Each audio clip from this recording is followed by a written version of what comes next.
राजा राम को औरंगजेब की अधीनता पसंद नहीं थी। वो अपने कुल और रियासत के सरदार गोकुल जाट का बदला लेना चाहते थे। गोकुल जाट को औरंगजेब ने बड़ी दर्दनाक मौत दी थी। 15 सालों बाद जब वो सीधे औरंगजेब से ना टकरा सके और ना ही उनके पास इतनी बड़ी सेना थी, तो उन्होंने औरंगजेब के कई अधिकारियों को सीधे युद्ध में हराया और गुस्से में आगरा के भारी इलाके में बने अकबर के मकबरे सिकंदरा पर धावा बोल दिया। उन्होंने मकबरे को लूटा और अकबर की हड्डियों को खोदकर उनमें आग लगा दी। इस घटना से ही आप समझ सकते हैं कि वो कमज़ोर ज़रूर थे, लेकिन बदले की भयानक आग उनके सीने में जल रही थी। हालांकि ऐसी आग लाखों दिलों में औरंगजेब राज के धधक रही थी, लेकिन राजा राम जैसी हिम्मत हर सीने में नहीं थी। राजा राम भरतपुर जिले की रियासत सिनसिनी के रहने वाले थे। भरतपुर का किला बनने से पहले सिनसिनी में ही दुर्ग हुआ करता था। मिर्जा राजा जयसिंह के युद्ध में जब गोकुल जाट का भाई मारा गया तो उसने अपनी राजधानी मथुरा के पास महावन में बना ली। 1669 में उसने मथुरा और सादाबाद छावनी जैसे इलाकों पर कब्जा कर लिया। मुगल फौजदार अब्दुल नबी मारा गया। 5 महीने तक गोकुल जाट ने मुगलों की राजधानी आगरा के इतने करीब के इलाकों में अपनी बादशाहियत कायम कर ली, जो औरंगजेब को बर्दाश्त न हुआ। उसने मथुरा में नया फौजदार ज़्यादा सेना के साथ भेजा। नाम था हसन अली। आगरा के फौजदार अमानुल्लाह को भी उसकी मदद के लिए लाया गया। ब्रह्मदेव सिसोदिया को भी मदद के लिए भेजा गया। इतना ही नहीं, उन दिनों औरंगजेब भी दिल्ली के जाट विद्रोह को दबाने के लिए खुद बड़ी सेना के साथ चल पड़ा। तिलपत के युद्ध में गोकुल की हार हुई।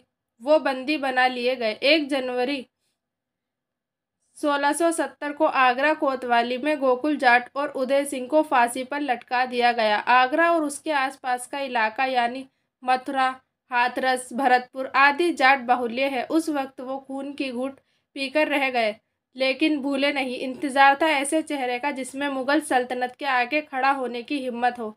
ये चेहरा मिला 15 साल बाद राजा राम के रूप में। राजा राम धीरे धीरे जाट नेताओं को जोड़ते जा रहे थे, छोटे छोटे किले बनाते जा रहे थे। उस वक्त औरंगजेब दक्षिण में फंसा हुआ था। मौका देखकर राजा राम ने अपनी ताकत बढ़ा ली। उनका साथ दिया एक और जाट नेता राम की चाहर ने। उन्होंने बंदूकें इकट्ठी करनी शुरू की, कई छावनियां जंगलों में बनाई। शिवाजी की तरह उन्होंने मुगलों को परेशान करना शुरू कर दिया। मुगलों की छोटी टुकड़ियों पर आक्रमण करने लगे। गोरिल्ला पद्धति से अटैक करके जंगल में गायब हो जाते थे। मुगलों का कई बार खजाना लूट लिया और उससे अपनी फौज खड़ा करने में मदद मिली। उन्होंने पूरे आगरा, मथुरा और भरतपुर इलाके में बीच बीच में अपनी पोस्ट इस तरह से बनाई कि कोई भी मुगल कारवां सुरक्षित न निकल सके। जो भी उधर आए, एक बार तो वो धौलपुर के पास तक मुगल फौजदार खान बहादुर पर चढ़ बैठे। उसके दामाद समेत 80 सैनिकों को मारा और सैकड़ों घोड़ों को छुड़ा लाए।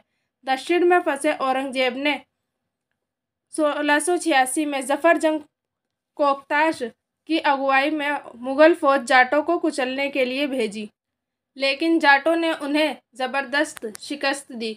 1987 में औरंगजेब ने फिर अपने शहजादे आजम के बेटे बीदर बख्त की अगुवाई में एक और फौज भेजी। साथ में खान जहां को भी भेजा, लेकिन जाटों को वो भी कुछ नहीं बिगाड़ पाई। उससे पहले उसने आजम को ही भेजा था, लेकिन गोलकुंडा में ज़रूरत के चलते उसे बुरहानपुर से ही वापस बुला लिया था। राजा राम ने उल्टे मीर इब्राहिम यानी महावत खान के कैंप पर हमला बोलकर करीब 200 मुगल सैनिकों को मौत के घाट उतार दिया। आगरा के फौजदार शाइस्ता खान को हराकर आगरा पर एक तरह से कब्जा कर लिया, लेकिन राजा राम टिकने वाले नहीं थे। वो ये संदेश देना चाहते थे कि उन्होंने गोकुल जाट की मौत का बदला ले लिया है। इसके लिए उन्हें मुगल खानदान से ही कोई चाहिए था जिसका वो अपमान कर पाते। हालांकि वो पहले शहजादे बीदर बख्त की सेना को मात दे चुके थे, फिर भी गुस्से में राजा राम ने अकबर के मकबरे पर ही हमला बोल दिया। यह मकबरा सिकंदरा नाम से आगरा दिल्ली हाईवे पर शहर के बाहरी इलाके में मौजूद है। अलग अलग इतिहासकार इस घटना के बारे में लिखते हैं। किसी ने लिखा है कि राजा राम ने वहां लगे हीरे जवाहरात भी लूट लिए, तोड़फोड़ भी की। किसी ने लिखा है कि राजा जाट के हाथ में कुछ नहीं लगा, लेकिन बस एक बात पर सहमत है कि उन्होंने अकबर की कब्र खोदकर उसकी हड्डियां निकाली और उसमें आग लगा दी।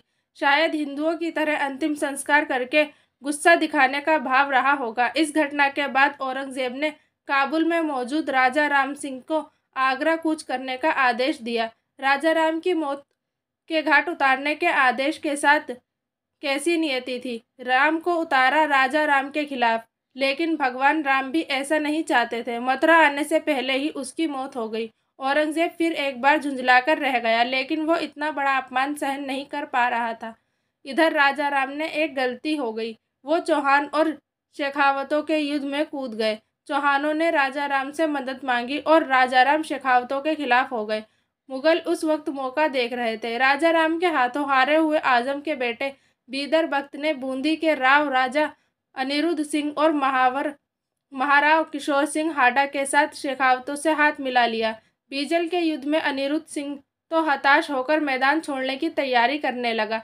राजा राम ने सेना कई बार मुगलों को मात दी चुकी थी, इसलिए ज़्यादा जोश से लबालब थी।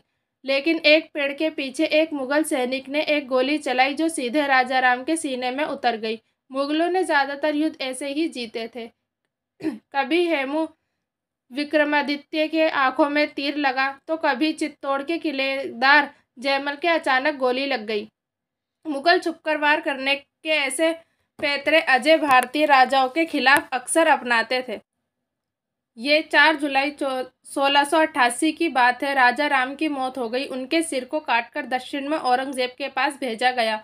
औरंगजेब की नाक का सवाल बन गए थे। राजा राम इधर आगरा में भीड़ के सामने ही खुले में जाटों के दूसरे बड़े नेता राम की चाहर को भी फांसी दे दी गई। ये मुगल साम्राज्य के खिलाफ आवाज़ उठाने वालों के लिए चेतावनी थी, लेकिन वो कहाँ मानने वाले थे। आज भी जाटों के बीच जितनी इज्जत के साथ राजा सूरजमल का नाम लिया जाता है, उतनी इज्जत के साथ गोकुल जाट, राजा राम और राम की चाहर का नाम भी लिया जाता है। लेकिन राजा राम ने जो अकबर के साथ किया वो वाकई में भारतीय इतिहास में काफ़ी अनोखे ढंग का बदला था। ऐसा और कोई वाकया दूसरा नहीं मिलता। ये अलग बात है, राजा राम के बाद मोर्चा संभाला उनके छोटे भाई चूड़ामन ने, जो कई सालों तक औरंगजेब और उसके बाद उसके वंशजों को भी छकाते रहे।